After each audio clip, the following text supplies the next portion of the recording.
Bismillahi walhamdulillahi wassalatu wassalamu ala rasulillahi ma ba'd. Fassalamu alaikum wa rahmatullahi wa barakatuh. Content de vous retrouver dans une petite série de cours. J'espère qu'ils seront profitables. Donc, le but de cette série, c'est vraiment d'aider les personnes ayant des difficultés psychologiques. Après, d'autres personnes peuvent profiter de ces cours, Inch'Allah, parce que ça concerne un peu tous les musulmans. Mais ceux que je vise particulièrement, c'est vraiment ceux qui ont des difficultés psychologiques. Et ils sont très nombreux. Et on donne souvent des orientations générales sur la chaîne en lien avec des recommandations religieuses. Le problème est qu'il y a une réelle difficulté à mettre en pratique ces recommandations. Beaucoup n'arrivent pas à savoir comment faire en sorte que ces recommandations, qui sont tirées du Coran, de la Sunna, elles aient un impact sur la vie de la personne, sur le cœur de la personne. C'est donc le but de ces cours. C'est donc le but de ces cours.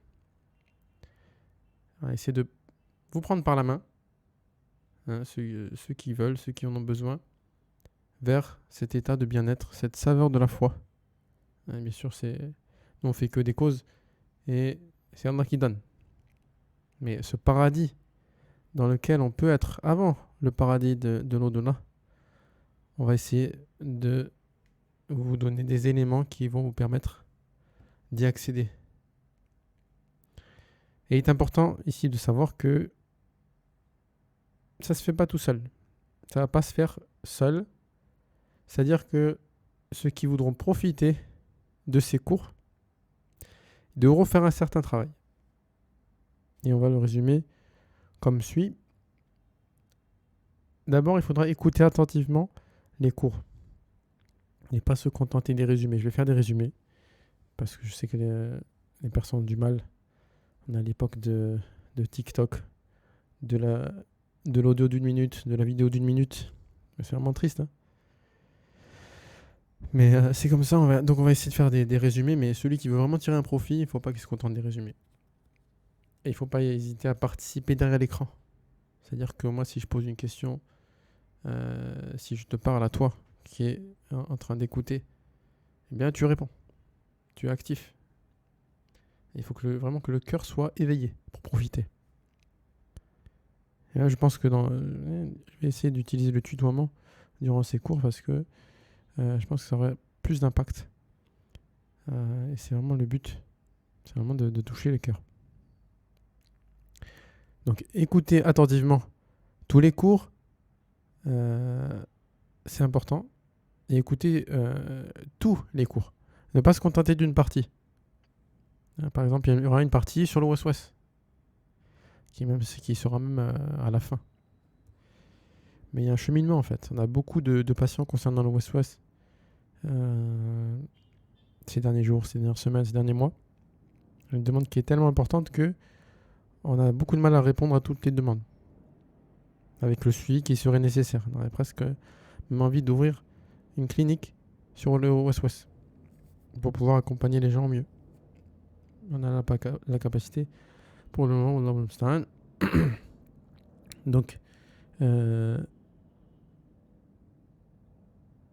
je pense que vraiment les patients auraient besoin de la création d'une structure spécialisée pour les accompagner au moins un temps dans ce cadre. Bref, tous les cours sont importants et la solution du problème du waswas n'est pas toujours dans le waswas lui-même. N'est pas toujours dans les traitements du waswas. Les traitements du waswas, les conseils prophétiques dans le waswas, on les connaît.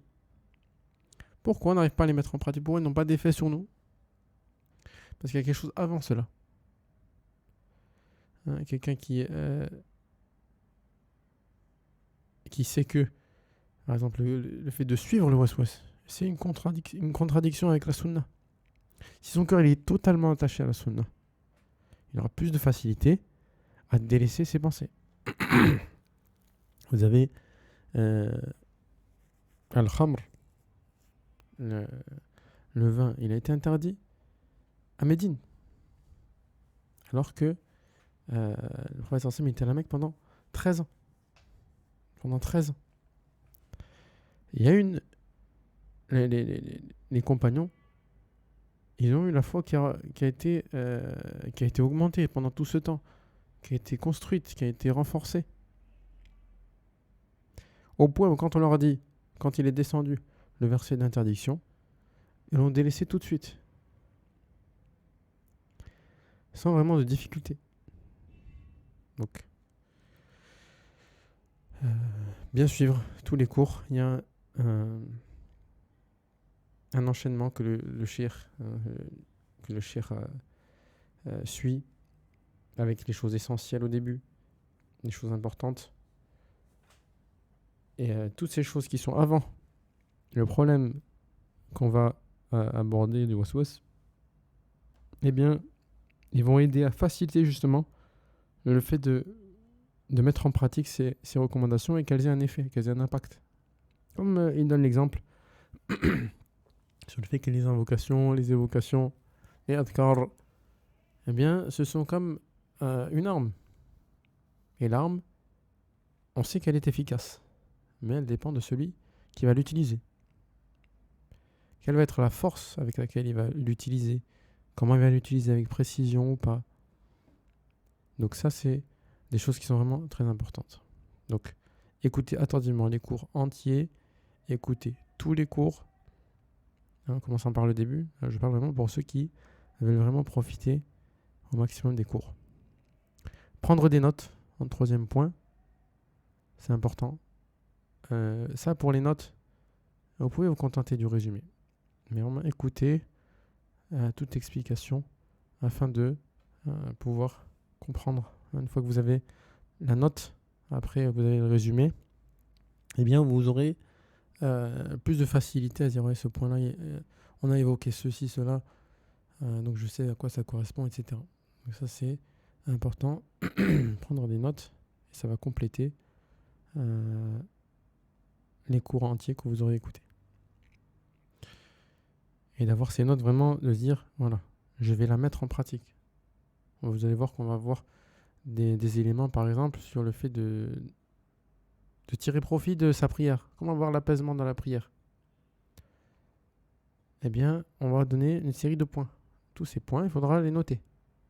Et chaque prière, il faudra se rappeler ces points, essayer de les mettre en pratique. C'est vraiment important de mettre en pratique dès qu'on a vu un élément qui est en lien avec une activité quotidienne ou autre. Mémoriser, quatrième point, mémoriser les invocations qui devront l'être. Si vous avez un hadith qui est en tête de chapitre, qui est le premier hadith, si c'est une invocation, on va essayer de mémoriser cette invocation et de la faire, et de la dire. Ok? Autre point, accepter la remise en question et ne pas se dire « moi je sais ». Beaucoup d'entre nous connaissent ce qui va être cité dans ces cours. On ne vient pas avec quelque chose de nouveau, mais on se concentre sur une vision centrée sur le cœur. Donc l'effort, on va faire l'effort vraiment de voir les choses en profondeur et que cela ait un impact sur le cœur. Et ça va demander un travail.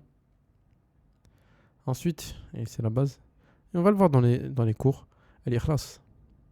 L'ikhlas, le fait de vraiment chercher à adorer Allah par le suivi de ses cours et à faire cela vraiment uniquement pour Allah et demander l'aide d'Allah pour profiter de ses cours. On demande qu'Allah nous fasse profiter de ses cours et on commence donc avec l'introduction de Cheikh Abdelrazak Al-Badr. Donc ce livre, c'est Ahadith Islah al-Qulub de Cheikh Abdelrazak Al-Badr Hafidhahullah Ta'ala.